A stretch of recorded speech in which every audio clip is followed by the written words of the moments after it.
On the first day of school, the government assigned spirit beasts based on our grades. The top student, Vivian Liu, didn't hesitate and picked the SSS-ranked 9-tailed silver fox. As the worst student, I only got an F-ranked polar bear. Soon after, a frigid apocalypse descended. After forming a bond with the polar bear, I shared its cold resistance skill. But the 9-tailed fox Vivian picked needed too long to grow. Froze to death on the very first day of the apocalypse. Jealous Vivian and other classmates ambushed the polar bear and cooked it in front of me. I was so angry and heartbroken I died right there. When I opened my eyes, I was back on Spirit Beast assignment day. Just as I was about to pick up the polar bear, like I did in my past life, Vivian suddenly yelled, "Wait." She ran to me holding a white fox cub. She shoved the fox into my arms, then picked up the lonely polar bear from the crate. "You take the fox, I want the bear." The whole class was stunned. Even the teacher frowned in disapproval. The white fox has the purest bloodline among all the spirit beast cubs delivered this time. Its ancient bloodline concentration is 80%. That's far stronger than a polar bear, with a measly 20% concentration. Teacher advised Vivian, "Choosing a companion spirit beast is no joke. It determines your future potential." Vivian bit her lip, her eyes watery, and said, "Josh needs this white fox more than I do. I'm talented, I'll progress fast with any beast, no matter which one I bond with. Josh's talent is average. If he gets a bear with such mixed blood, his life will be ruined." Blinked a few times, held the fox out and said, "No need to swap, I really like the bear." Vivian looked panicked. He hugged the polar bear tighter. "Josh, don't test me. I really want to trade with you." I stepped closer, angrily, "Give me back my bear." Before I could finish, something bit my right hand.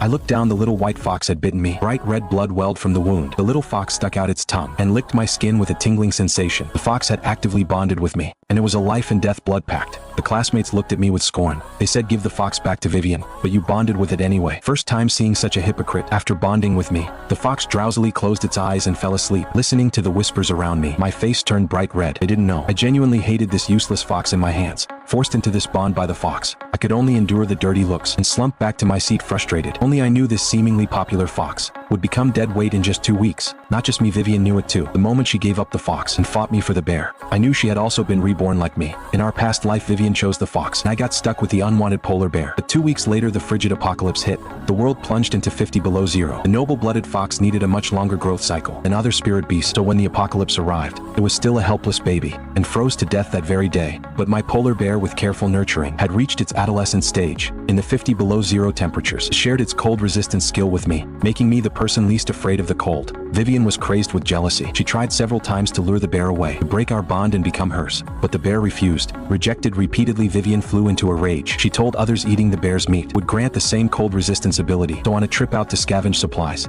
Vivian and others ambushed and killed me and the bear. We became their food supply. I worriedly looked at the polar bear. We had been so close in our past life. I never expected this time Vivian would snatch the bear away from me. I could accept losing the cold resistance skill, but my heart ached thinking of the bear with Vivian. Would it be cold and hungry? And I saw the bear actually blink at me twice. Not once, not 3 times, but twice. A wave of joy washed over me. 2 blinks. That was our secret